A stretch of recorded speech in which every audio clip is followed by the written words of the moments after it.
Anselmus Cur Deus Homo. Book first.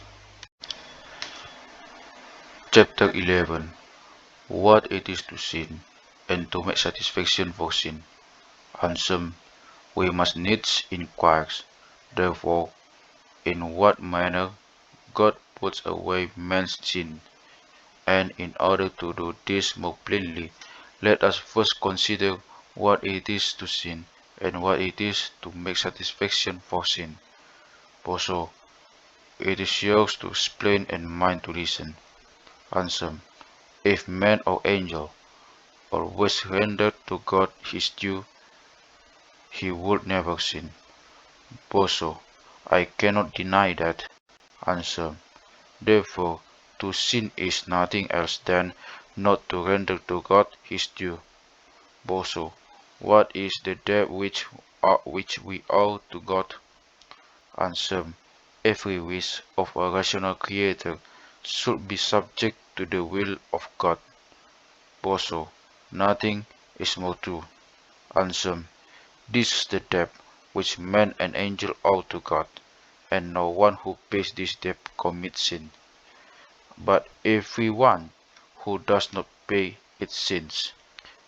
This is justice of uprightness of will, which makes a being just of upright in heart, that is, in will, and this is the sole and complete debt of honor which we owe to God, and which God requires of us, for it is such a will only, when it can be exercised,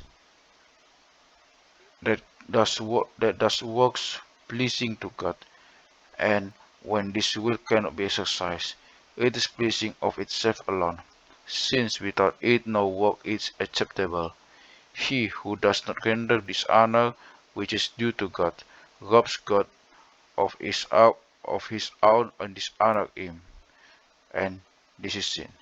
Moreover, so long as he does not restore what he has taken away, he remains in fault, and it will not suffice merely to restore what has been taken away, but, considering the contempt offered, he ought to restore more than he took away.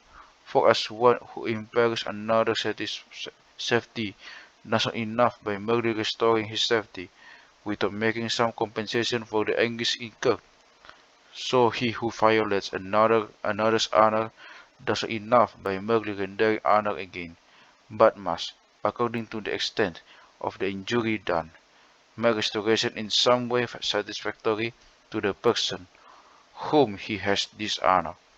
We must also observe that anyone pays what he unjustly taken away, he ought to give something which could not have been demanded of him had he not stolen what belonged to another. So then, every one who sins ought to pay back the honor of which he has robbed God. And this is the satisfaction which every sinner owes to God.